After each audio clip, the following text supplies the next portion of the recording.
Qué bueno es Dios, ¿verdad? Vamos a abrir nuestras Biblias en el Evangelio de Mateo, capítulo 5, versículo 4. Feliz año nuevo, ¿verdad? Aquellos que no los pudimos tener por ahí cerquita, que este año sea un año de metas, de retos, y que podamos entrar donde Dios quiera que entremos. Usted no espere cambios si usted no hace cambios en su vida. O sea, analice qué ha hecho. Si usted quiere espiritualmente crecer, tiene que ver qué ajustes tiene que hacer. O sea, no espere cambios si no hacemos cambios en nuestras vidas. Dice Mateo capítulo 5, versículo 4, bienaventurados los que lloran, porque ellos recibirán consolación. Ya mi esposa oró. Cuando hablamos de bienaventurados, del griego, esa palabra es makarios y significa feliz, dichoso. Pero esa felicidad o ese gozo no está condicionado a las condiciones que tenemos alrededor.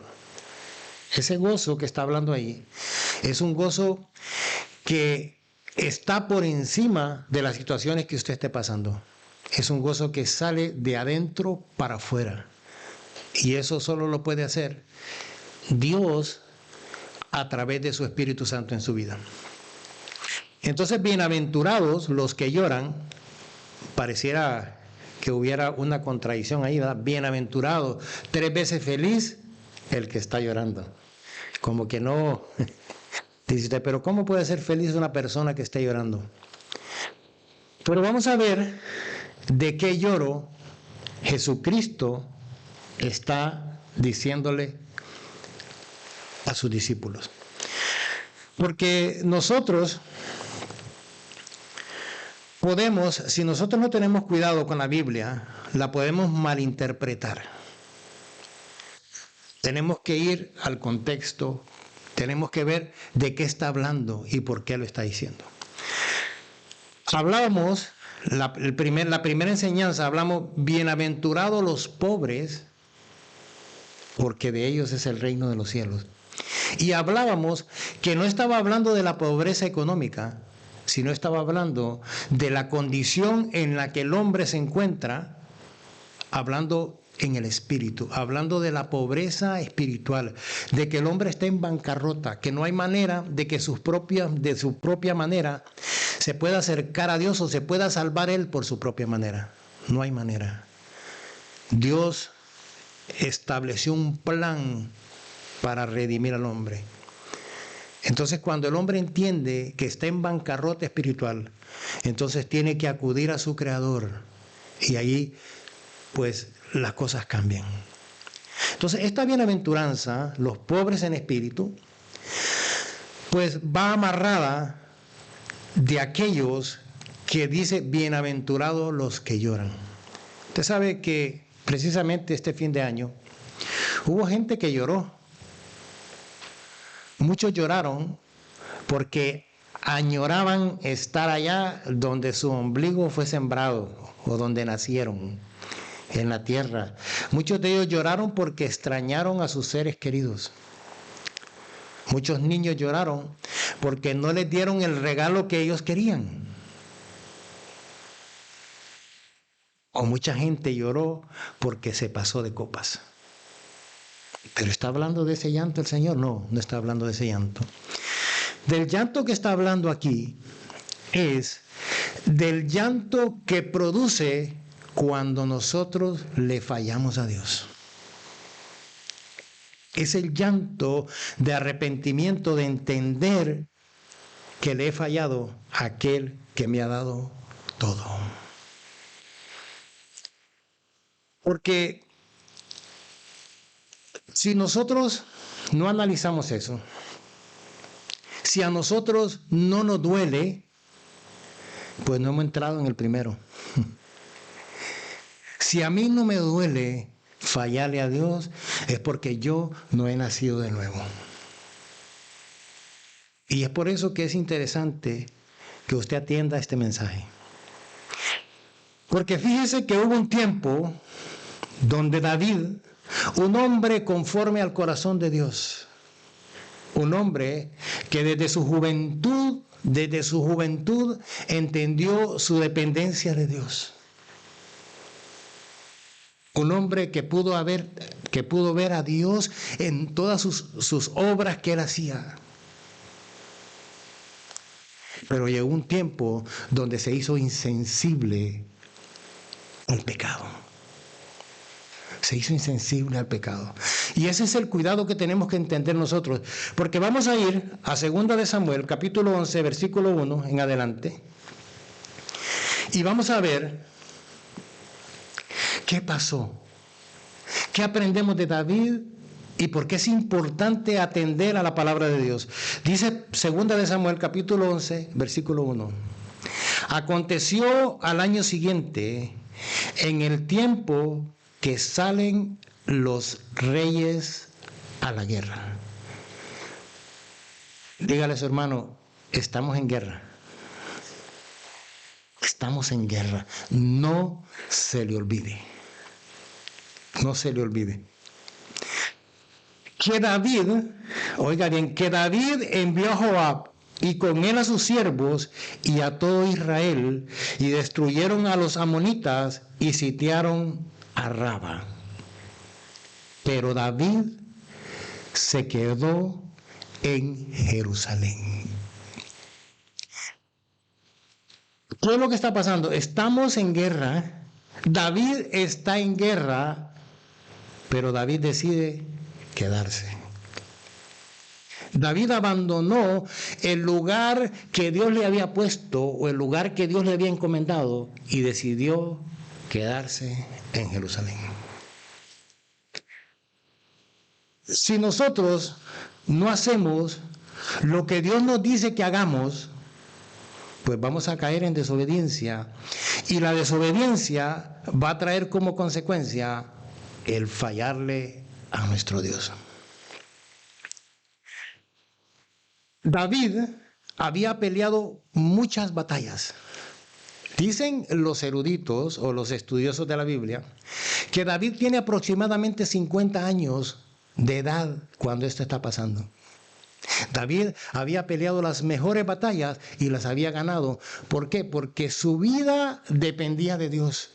Cuando David se acercó a Saúl, cuando Goliat estaba frente a la batalla, David, las cartas de presentación que él le extendió a Saúl fue: cuando yo estaba cuidando las ovejas, y si aparecía un oso o aparecía un león, yo me iba delante de ellos y yo los mataba. ¿Pero por qué? Dice David, porque el Espíritu de Jehová estaba conmigo. Fuera oso o fuera león, yo lo mataba. Y cuando vio al filisteo, que era inmensamente grande, que todo el pueblo de Israel estaba temeroso, y dijo: y este incircunciso, Dios lo va a entregar en nuestras manos. Entonces David estaba, y su experiencia era una experiencia vasta sobre la guerra, pero se descuidó. Y cuando nosotros nos descuidamos, hay alguien que está presto para meter su mano. Y podemos hacer cosas que ni nos imaginamos. David, un hombre conforme al corazón de Dios. Oiga lo que dice Samuel, capítulo 11, versículo 2. Y sucedió un día, al caer la tarde, oiga, está hablando de la tarde, que se levantó David de su lecho y paseaba sobre el terrado de la casa real. Y vio desde el terrado a una mujer que se estaba bañando, la cual era hermosa. O sea, David no solo se quedó en su casa o se quedó en Jerusalén en el palacio, sino que descuidó su vida también. O sea, usted oye, es en la tarde y él se está levantando. Y aparte de eso, entró la ociosidad y empezó a ver qué hacía, a caminar. Son cosas que tenemos que analizar, hermanos. Este es un nuevo año que empezamos. Y si nosotros no atencionamos o no entendemos el lugar que Dios o donde Dios nos ha puesto, vamos a tener problemas. Vamos a tener problemas. Porque aunque usted no quiera, usted está en guerra. Usted está en guerra. ¿Por qué? Porque solo hay dos reinos aquí. Hay el reino de la luz y el reino de las tinieblas. En alguno de los dos lados usted está. Y si está en el reino de las tinieblas, es tiempo de que entienda que hoy es un día donde usted puede cambiar de lugar. Porque es importante esto. O sea, David se descuidó a tal manera que se levantó tarde y empezó la ociosidad, empezó a caminar. Y lo primero que se le aparece es donde David tenía problemas. Las mujeres. Y aquí hay muchos que le quieren echar la culpa a esta mujer llamada Betsabé y quieren y hablan de la imprudencia de ella de estarse bañando, pero la Biblia no dice nada de eso. Usted puede suponerse, puede imaginarse, pero la Biblia no dice nada de eso. Acuérdese que David no tenía que estar ahí. Segundo, David está en el techo, en el terrado, o sea, donde tampoco tiene que estar. ¿Qué anda haciendo él viendo? Pero cuando él vio, él ya no estaba preparado para esa batalla, se había descuidado. Y eso es peligroso, hermano. Es peligroso porque vamos a ver a través de la historia que Dios perdona, sí, Dios perdona. Pero cuando pecamos, las consecuencias no nos las vamos a quitar de encima. No importa lo que usted haga. Esa es una siembra que a la larga usted, con llanto, con dolor, pero la tiene que cosechar. No hay tal cosa de que yo hago y deshago y que el Señor me perdona y qué lindo, ya quedé libre. No, no, no. Las consecuencias nos las comemos porque no las comemos. No hay manera de quitarlas. El versículo 3 dice, envió a David a preguntar por aquella mujer. Y le dijeron, aquella es Betsabé, hija de Eliam, mujer de Urías Eteo. Automáticamente, David tenía que darse cuenta que estaba pisando un terreno peligrosísimo. Urías Eteo era uno de los valientes de David que estaba dispuesto a dar su vida por el pueblo, pero estaba dispuesto a dar su vida por David. Usted podrá decir, pero ¿cómo es posible que David estuviera maquinando lo que estaba maquinando?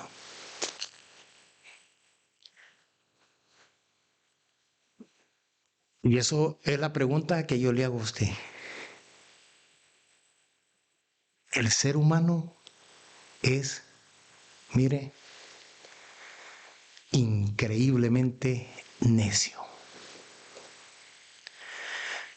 Porque nos cuesta y se nos hace imposible hacer el bien a menos que no tengamos un ayudador. David había sido arrastrado por sus pasiones y lo habían hecho esclavo. Y envió el 4, y envió David mensajeros y la tomó y vino a él.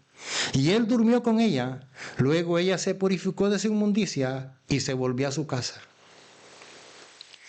O sea, David no había nada que lo detuviera. Aquel hombre, conforme al corazón de Dios, estaba siendo insensible al pecado. Por eso la Biblia dice, bienaventurados los que lloran. Porque aquellos que les duele que le han fallado a Dios. Bienaventurados, dichosos, y ellos encontrarán el consuelo que viene solo de arriba. Pero David creía que él era muy inteligente y que se podía salir con la suya. Mire, cuando Satanás nos agarra a nosotros de esa manera, que nosotros nos creemos muy inteligentes, el Señor está desde ahí arriba viéndolo, viéndolo y viéndolo. Y si usted mira para acá, y mira para allá, y mira para allá, y no mira a nadie, del cielo lo están viendo. No importa dónde usted esté, desde el momento que usted abre su teléfono, el Señor lo está viendo, aunque no lo esté viendo su esposa, aunque no lo esté viendo a nadie, el Señor lo está viendo y dice,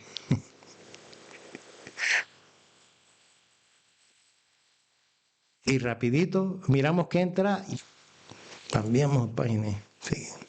De arriba no está viendo.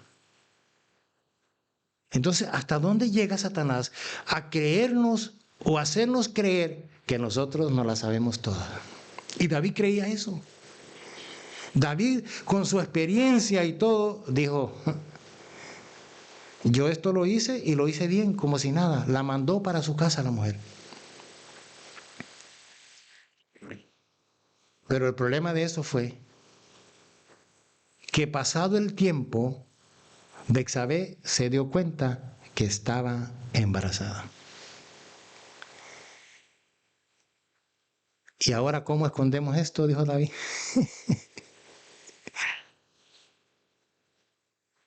Salió la evidencia de su falla.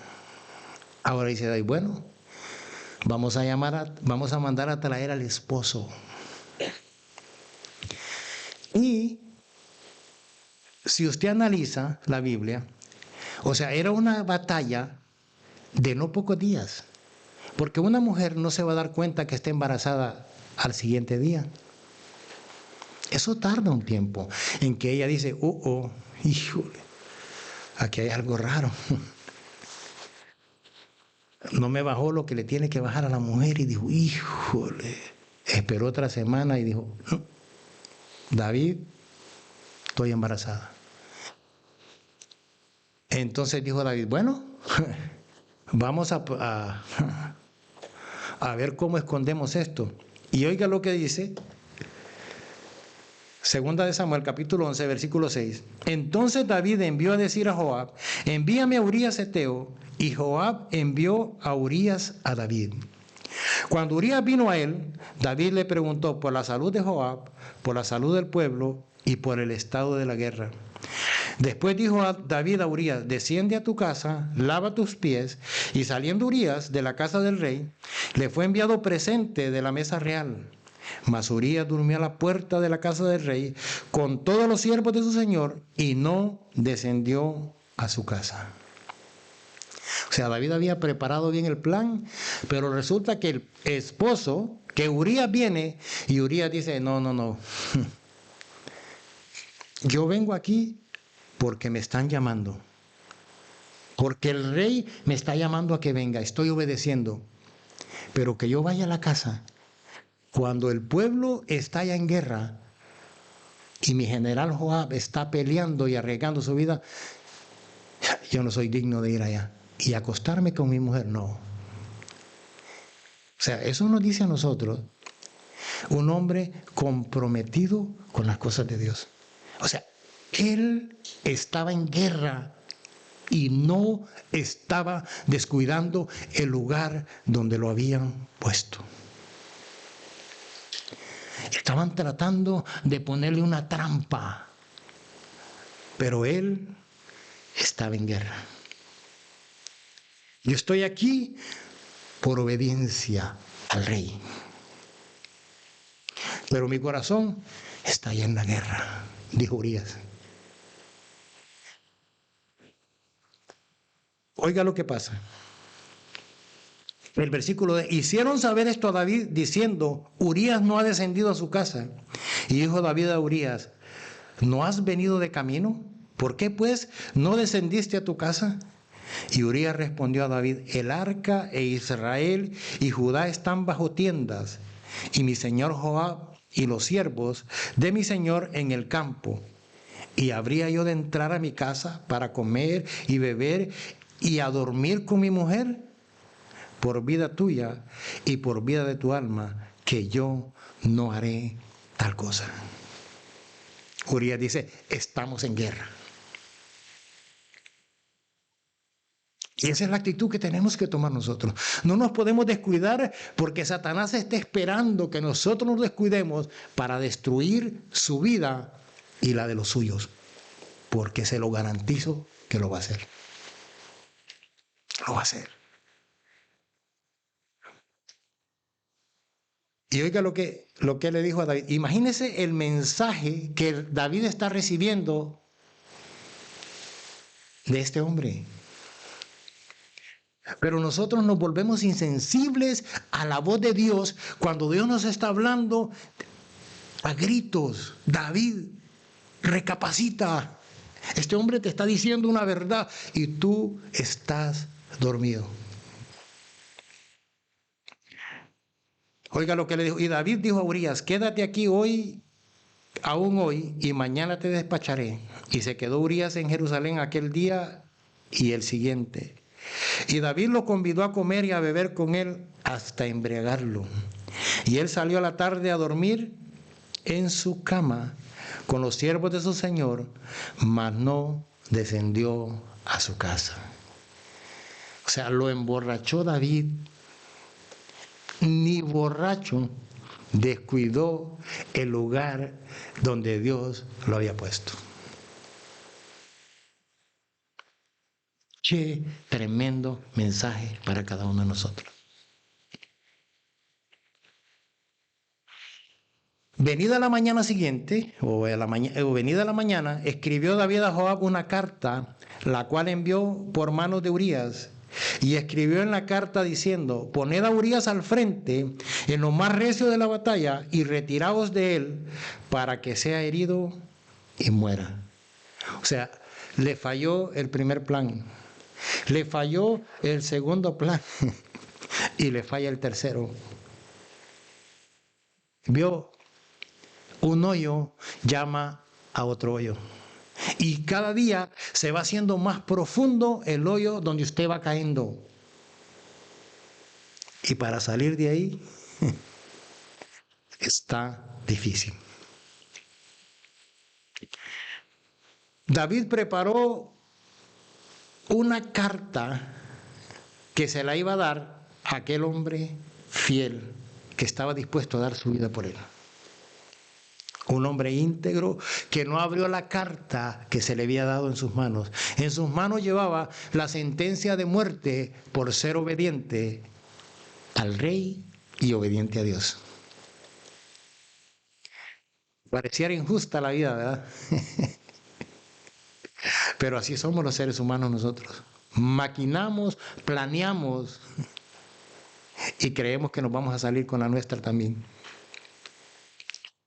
Por eso cuando usted oye hablar de Urías Eteo, hermanos, Dios lo honra tanto a Urías Eteo que lo pone en la genealogía de Jesucristo. Ahí aparece el nombre de Urías Eteo. Dios lo honró hasta ese punto, porque fue un hombre fiel.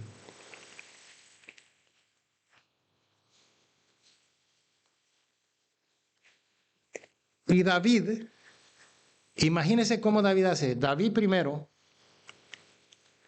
involucra a su general, porque la carta era explícita y el general sabía que David estaba haciendo algo que iba en contra de los principios de él. Estaba mandando un guerrero a su valiente a la muerte. Y Joab obedeció al pie de la letra lo que el rey le dijo. Y lo mandaron al frente, y cuando estaban al frente de la batalla, los valientes que iban con él se retiraron y lo dejaron. Y Urías murió. Y David dijo, bueno, la hice. Soy un genio, la hicimos. Pero Dios, que está en los cielos y que lo sabe todo y que no se le escapa nada, lo tenía en la mira, esperando el momento. David se cayó por un año hasta que el hijo de él nació. Imagínense cómo somos nosotros, y ese es el cuidado que tenemos que tener, porque nos volvemos insensibles cuando le fallamos a Dios, y eso es peligroso, peligroso. Pero Dios tomó la iniciativa. Mire qué maravilloso el Dios que tenemos nosotros. Dios llamó a un profeta llamado Natán y le dijo, ve donde David, porque tengo algo que decirle. El profeta Natán sale muy campante. Y oiga lo que dice 2 de Samuel, capítulo 12, versículo 1.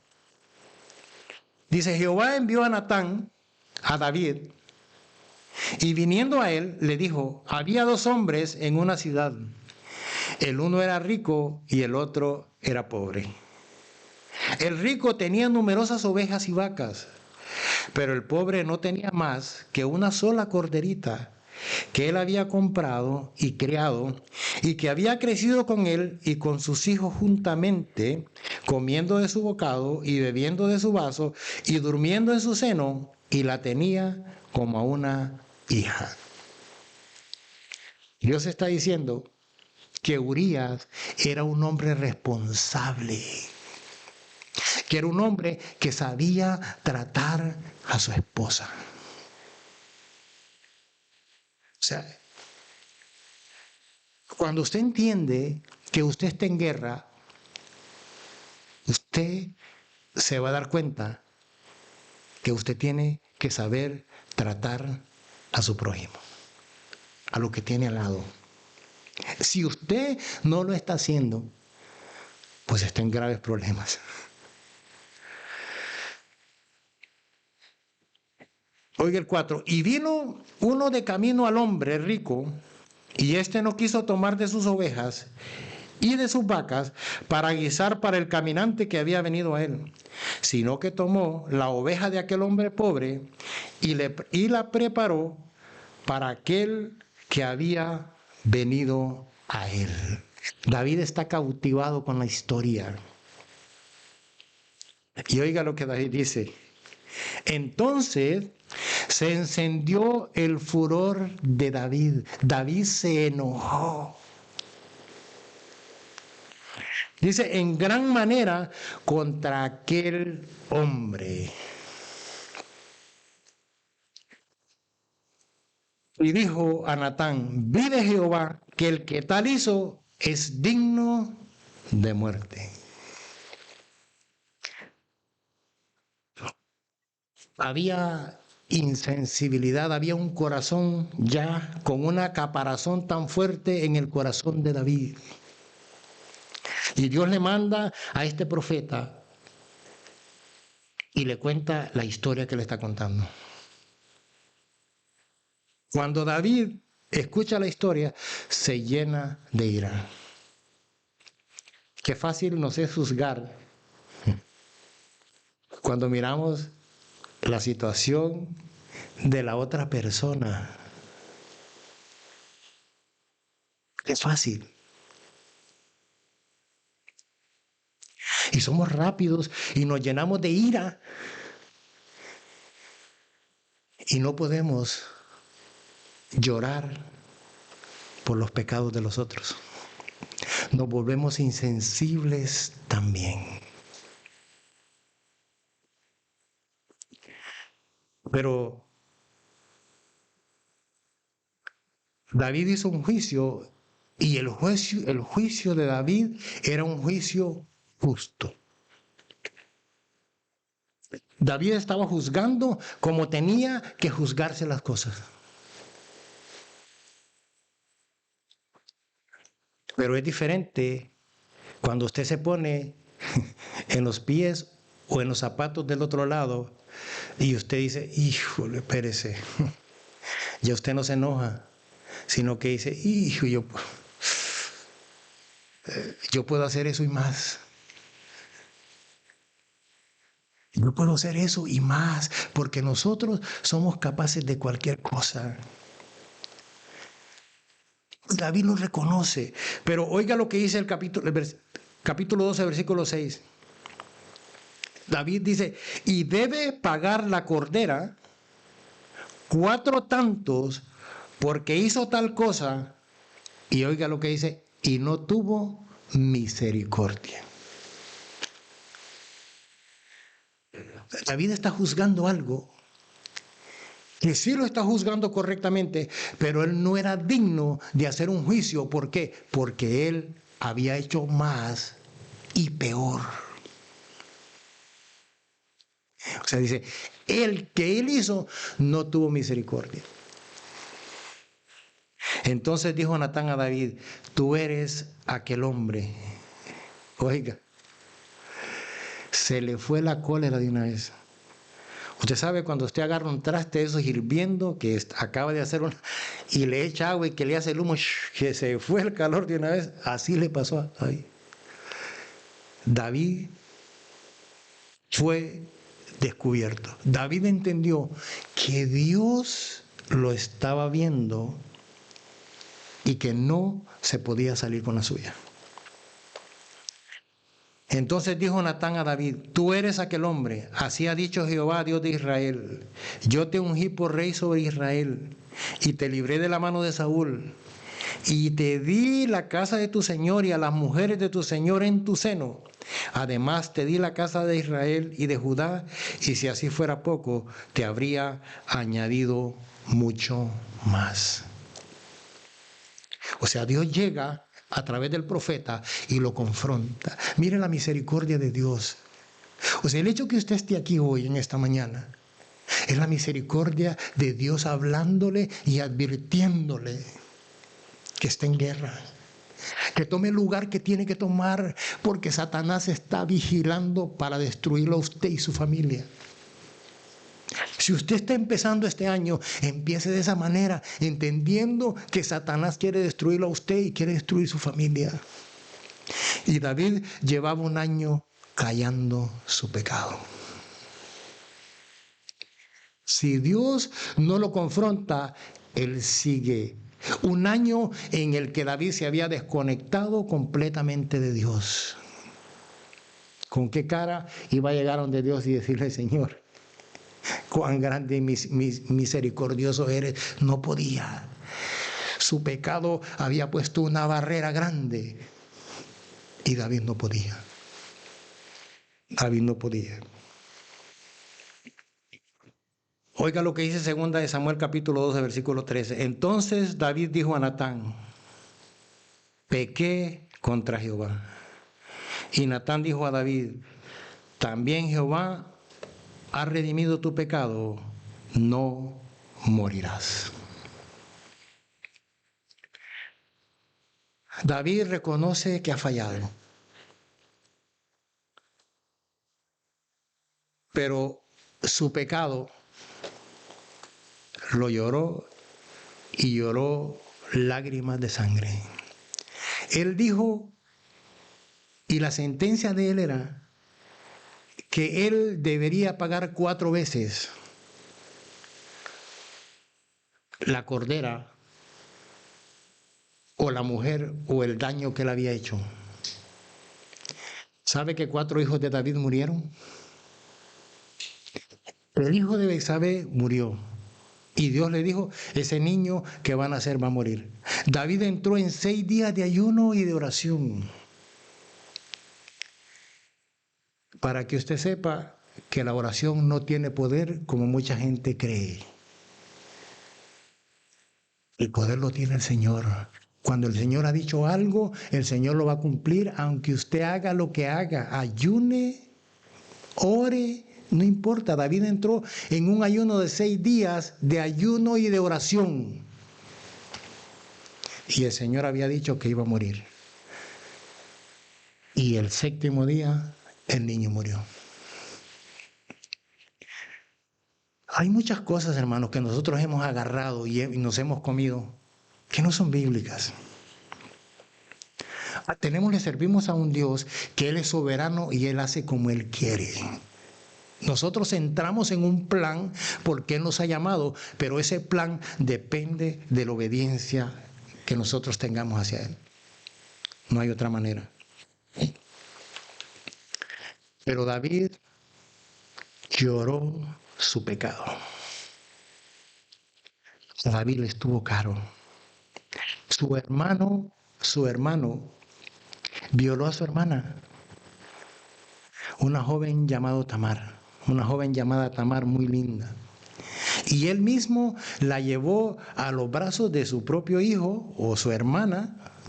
Él llevó a su hija donde su hijo y este hombre abusó de ella. Amnón se llamaba él. Y Absalón, que era hermano de Tamar, vengó la muerte. ¿Por qué? Porque había un juicio de Dios sobre la casa de David. Y le dijo, la espada no se apartará de tu casa. Las consecuencias del pecado, hermano. Por eso es que nosotros tenemos que cuidarnos, hermanos. Tenemos que cuidarnos. Dios es un Dios de oportunidades y la oportunidad fue que Dios mandó a Natán para que David se arrepintiera. Y David lo hace.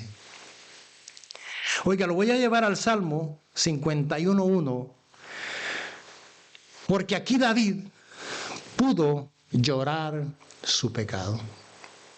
Y solo así pudo hallar consolación en Dios. Por eso la bienaventuranza dice, bienaventurado o bienaventurados los que lloran, porque ellos recibirán consuelo. Oiga lo que dice Salmo 51:1. Ten piedad de mí, oh Dios, conforme a tu misericordia. Conforme a la multitud de tus piedades, borra mis rebeliones. Mire cómo David se acerca al Señor. Dice, ten piedad de mí, conforme a tus misericordias. Misericordia es que no le paguen a usted como tienen que pagarle. David dice, yo sé que tú eres misericordioso y que yo merecía la muerte, pero tú por tu misericordia no me diste lo que yo merecía. Lávame más y más de mi maldad y límpiame de mi pecado, porque yo reconozco mis rebeliones y mi pecado está siempre delante de mí. Contra ti solo he pecado y he hecho lo malo delante de tus ojos, para que seas reconocido justo en tu palabra y tenido por puro en tu juicio. He aquí, en maldad he sido formado y en pecado me concibió mi madre. David entiende que él arrastra una naturaleza que es capaz de cualquier cosa. Y eso es lo que nosotros tenemos que entender. Nosotros no tenemos que alegrarnos cuando nosotros vemos a un hermano fallar. Tiene que dolernos en el corazón a nosotros. Tiene que dolernos. Si no nos duele, estamos en un problema. Algo está pasando que no hemos entendido de lo que Dios verdaderamente ha hecho en nuestra vida. Si no lo hacemos, algo está malo. Algo. ¿Por qué? Porque yo tengo que entender mi condición primero. David dijo, en pecado he sido concebido. Aquí en maldad he sido formado y en pecado me concibió mi madre. He aquí tú amas la verdad en lo íntimo. David entendió en lo íntimo, allá donde nadie lo ve. Dios quiere que usted sea verdadero.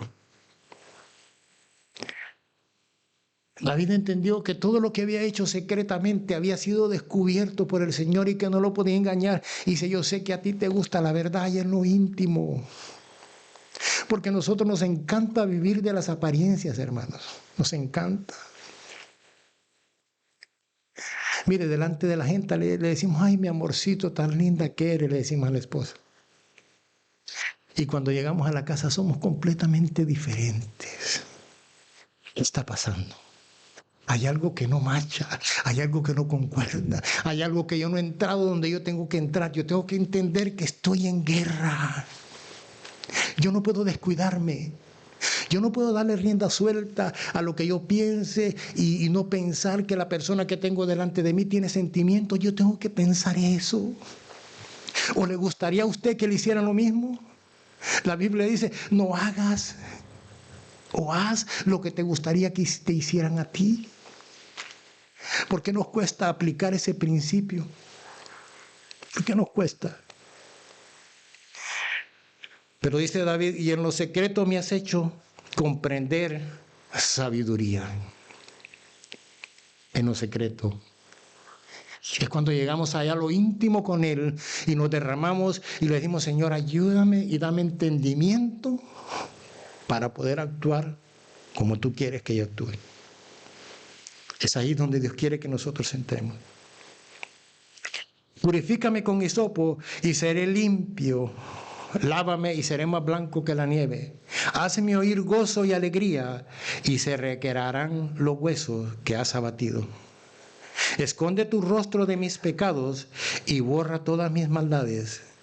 Crea en mí, oh Dios, un corazón limpio y renueva un espíritu recto dentro de mí. No eches de delante de ti, no me eches de delante de ti y no quites de mí tu Santo Espíritu. Vuélveme el gozo de tu salvación y el espíritu noble me sustente. David sentía un infierno dentro de él. Por eso David dice, devuélveme el gozo de la salvación. David sentía que le faltaba.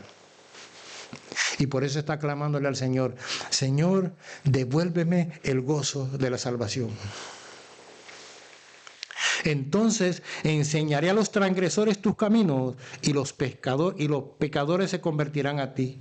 Líbrame de homicidios, oh Dios, Dios de mi salvación, cantará mi lengua tu justicia. David dice, líbrame de no volver a hacer lo que hice. Dame la fuerza, dame el entendimiento, ayúdame a que yo pueda llegar dentro de ti en los momentos donde yo siento que estoy perdiendo la batalla. Ayúdame a poder llegar ahí y a depender de ti para no volverlo a hacer. Es ahí donde nosotros vamos a encontrar la verdadera paz de Dios. No diga nunca lo voy a hacer. Dígale, Señor, ayúdame, porque yo soy capaz de cualquier cosa. Ayúdame, porque sin tu ayuda yo no puedo. David perdió esa dependencia de Dios, y cuando perdió esa dependencia de Dios, empezó a caminar en un hoyo profundo que lo llevó hasta eso. Por eso David dice, no, yo no puedo descuidarme. Usted no puede descuidarse. Entonces enseñaré a los transgresores, dice David, tus caminos y los pecadores se convertirán a ti. Líbrame de homicidios, oh Dios, Dios de mi salvación. Cantará mi lengua tu justicia. Señor, abre mis labios y publicará mi boca tu alabanza. Porque no quieres sacrificio que yo lo daría. No quieres holocausto. Los sacrificios de Dios son el espíritu quebrantado. Al corazón contrito y humillado no desprecias tú, oh Dios. Un corazón llorando por su pecado, que va a ser consolado solo por ¿quién? Por Dios. No hay otro camino. Oiga lo que dice el Salmo 119, 136. Este Salmo de David. Oh Señor, dice David,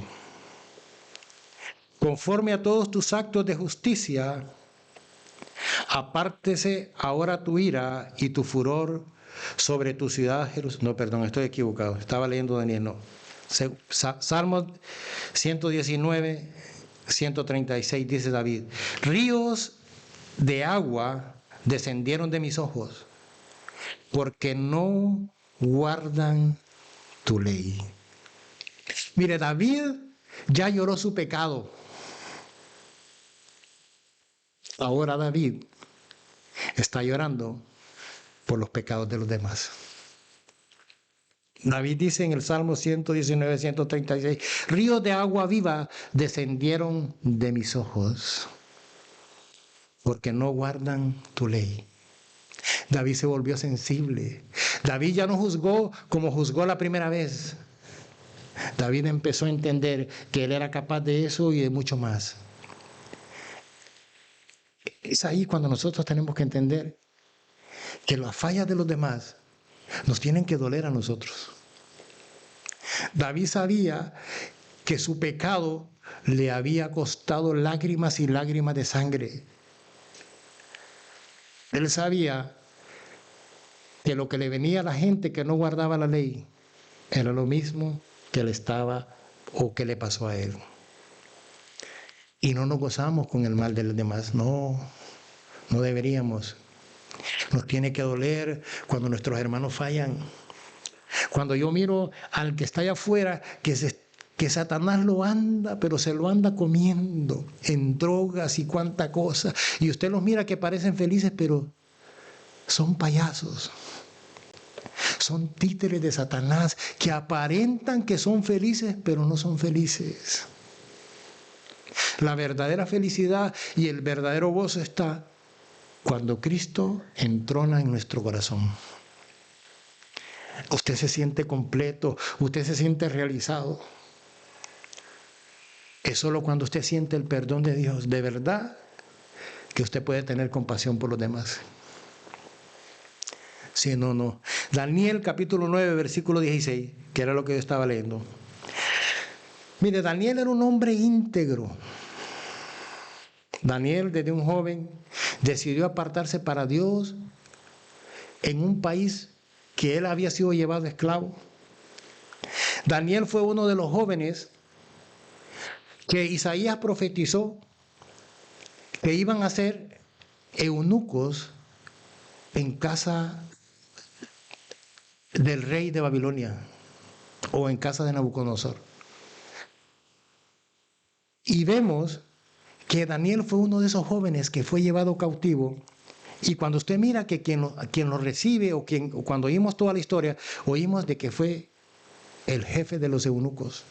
O sea, Daniel fue un hombre que lo hicieron eunuco, jovencito. Pero aún así decidió en su corazón no contaminarse. Pero más sin embargo él entendió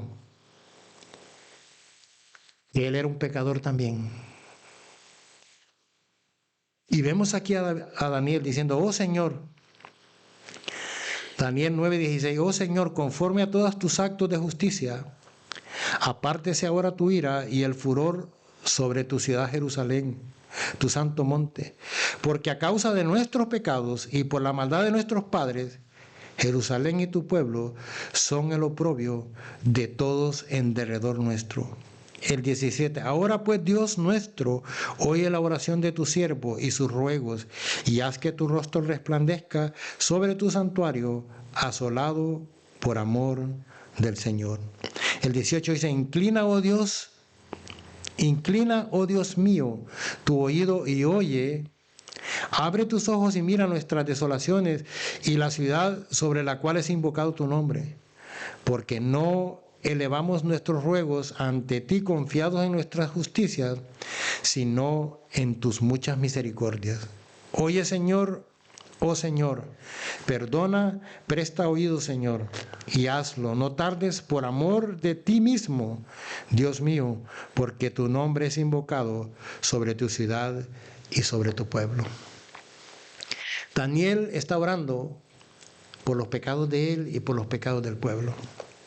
Daniel era sensible a los pecados de los demás. Y es ahí donde nosotros tenemos que examinar nuestra vida. Nehemías lloró por los pecados del pueblo. Nehemías escuchó la noticia de que sus hermanos estaban mal en Jerusalén. Y dice que Jeremías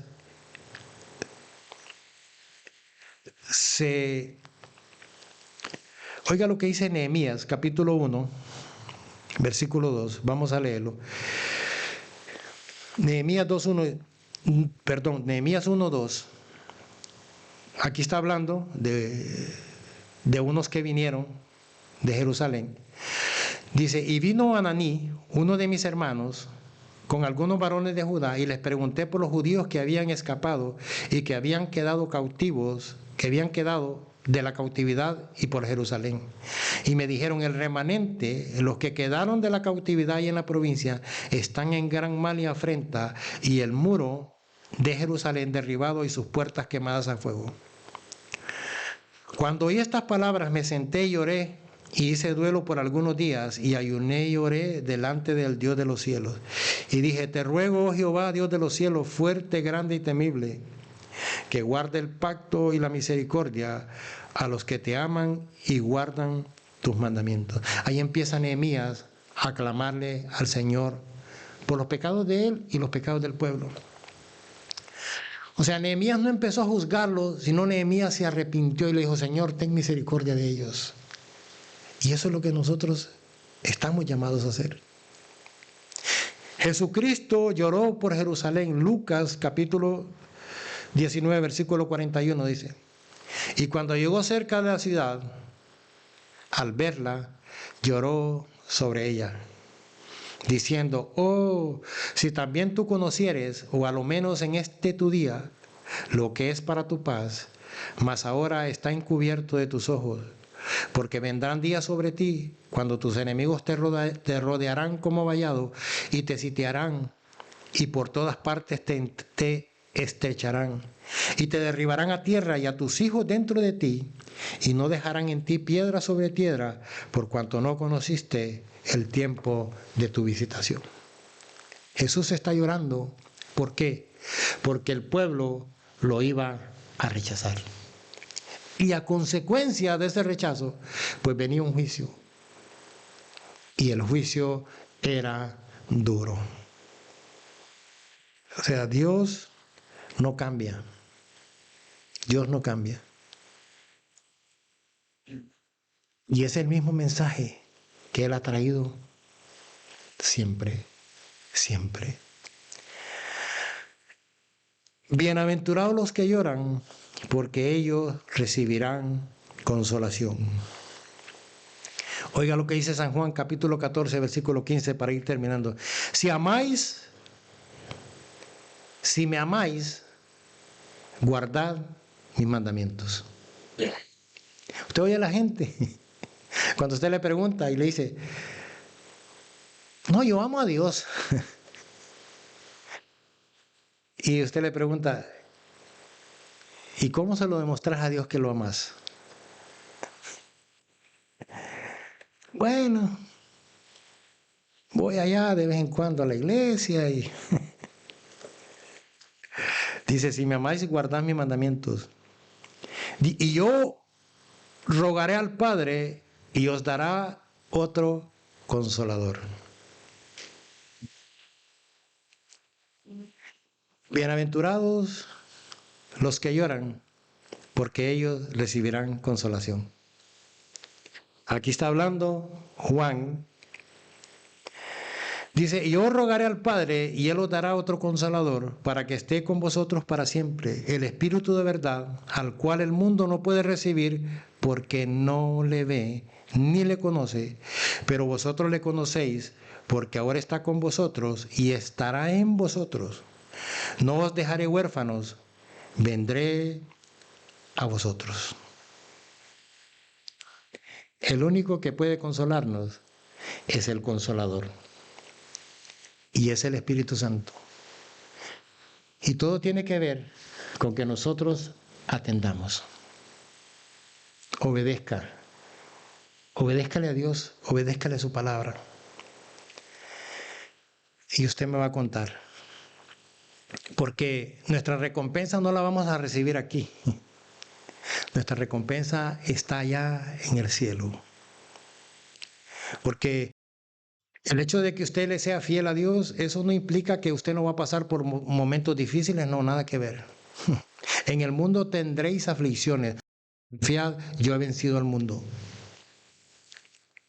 Estamos aquí obedeciéndole y creyéndole porque vamos para un lugar diferente, donde dice que Dios mismo fue allá a preparar lugar para cada uno.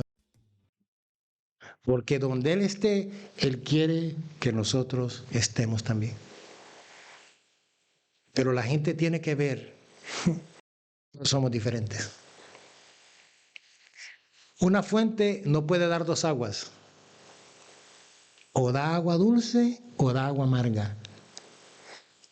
Si nosotros estamos dando las dos aguas, pues examinemos nuestras vidas. Examinémoslo. Porque solo así, hermanos, vamos a ser plenos.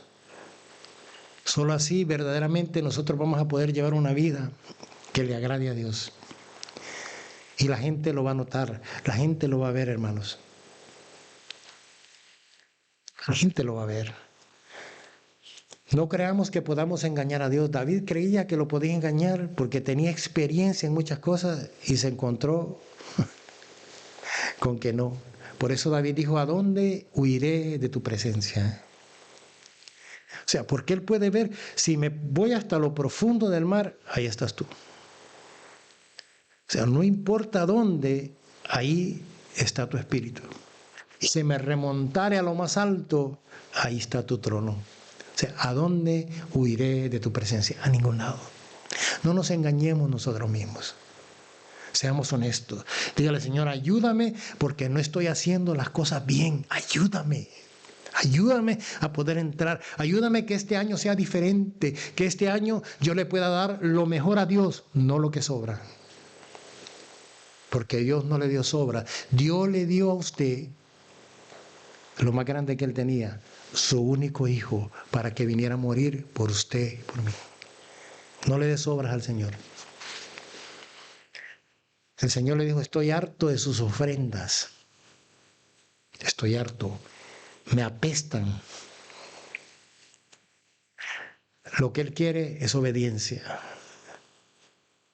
Que le digamos, Señor, perdóname, pero yo no puedo. Ayúdame a poder servirte con todo el corazón y voy a hacer lo que esté de mi parte. Hágalo, hágalo y usted me va a contar. Gracias por su atención. Vamos a orar. Padre, te damos gracias, Señor. Gracias por el privilegio, por la oportunidad que nos das. Gracias por tu palabra, Señor. Ayúdanos, Señora, a poder llorar, Señor, cuando te fallamos. A poder llorar cuando miramos que lo fallan, Señor. Que no estemos prestos a criticarnos ni a hacer juicio, sino que podamos, Señor, verlos con ojos de amor, así como tú nos ves a nosotros cuando te fallamos, porque te fallamos, Señor. Pero ayúdanos a ser diferentes. Ayúdanos a poder ver como tú miras, Señor. Gracias por ese sacrificio tan grande. Gracias, Señor. Dios les bendiga, hermanos.